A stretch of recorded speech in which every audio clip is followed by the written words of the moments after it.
Greetings and salutations. I am your humble Adobe instructor, A.J. Wood, and this is a quick tip on using curves versus levels. If you take a look at the image that I have in front of you, you can see that the subject, the little girl, is in the shadows. That foreground part of the image is a little dark, and what I'd like to do is brighten up that area of the photo. So I'm going to go ahead and, using my layers panel, I'm going to press Command J on a Mac or Control J on a PC. And this is simply to make a duplicate layer. I'm going to take a quick second, rename that, call it Levels Adjusted. And I'm going to press Command L or Control L on the PC. And this is going to bring up the Levels dialog box. Okay? So this is Image Adjustment Levels. And what I'm going to do is brighten up the girl. Now I can make a sweeping change of the shadow areas, a sweeping change of the highlight areas, but what I want to do is just kind of grab the midtones. All right, so I'm going to go ahead and drag this over, okay, and I think that's pretty good. So now we can see her in the foreground. Right, I'm going to go ahead and click OK, and what I want you to notice is this is before, or this is the original. All right, so she's kind of dark. This is the levels adjusted version. And it's great, we can see her, but notice as I toggle this on and off, this is before with the original image, and this is the levels adjusted, we have essentially started to blow out the sky and we're losing the clouds and things. Okay? So I'm going to hide this, go back to the original. Once again, I'm going to duplicate it by pressing Command J, which would be a Mac, or Control J on a PC. And I'm just going to rename this second copy Curves Adjusted.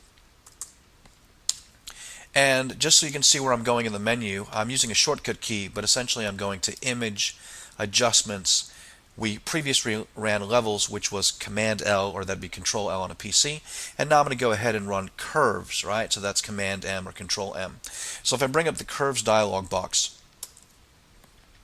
what I'm going to do is, this is CS4, so I'm going to show you the new way to adjust an image using CS4, and it's with this On Image Adjustment tool.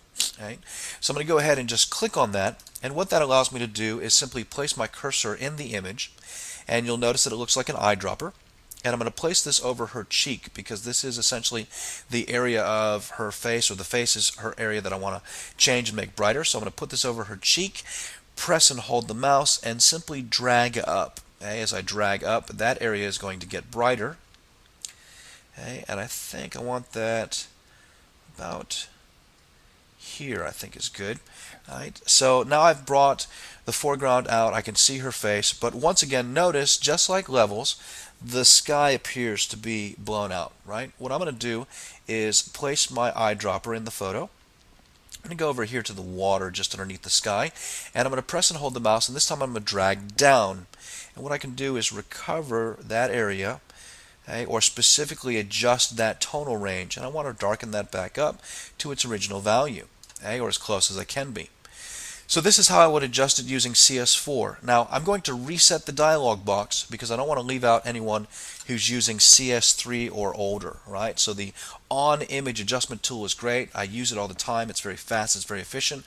But what happens if you happen to have CS3 or older? Well, what you'll notice is if you take your cursor and place it in the photograph, you're still going to see an eyedropper. But if you press and hold your mouse on the girl's face, nothing will happen except you're going to see that random point pop up and flicker as I move the mouse all over the graph. Right? What you need to do is actually place your cursor over the girl's face, or I would place the cursor over the girl's face, and I'm going to Command or Control click. And what this does is set that point on the graph. Now that I've set that point, I can drag it straight up and down with my mouse, or you can use your keyboard. So I'm going to use my keyboard to adjust this point. Okay, and once again, what I've done is I've made that area of the image brighter. And I'll take my cursor, and once again I'll place it kind of here in the ocean. And I can't drag with the mouse because I'm not using this On Image Adjustment tool, but I can Command or Control click to plot that point on the graph. And once I've done that, I can either drag it straight up and down on the graph with my mouse, or I'm going to use simply my arrow keys. And once again, I can bring this closer to its original value. Right? So I'll go ahead and I'll click OK. And this is the original image, and this is the curves adjusted image. And what I want you to notice, this is before with the original image, and this is the curves adjusted image. Notice how the sky and the clouds don't change. So here's the original. This is the curves adjusted image. All right, let's go ahead and compare the curves adjustment to the levels adjustment. This is the levels adjustment image. Notice the sky gets adjusted. This is the curves adjustment, much more specific. Right? So while levels is a sweeping change of your shadows, your highlights, your midtone areas, you have more control, more precision, more finesse if you use curves. So my name is AJ Wood. Appreciate you watching this quick tip tutorial, and I'll see you on the flip side.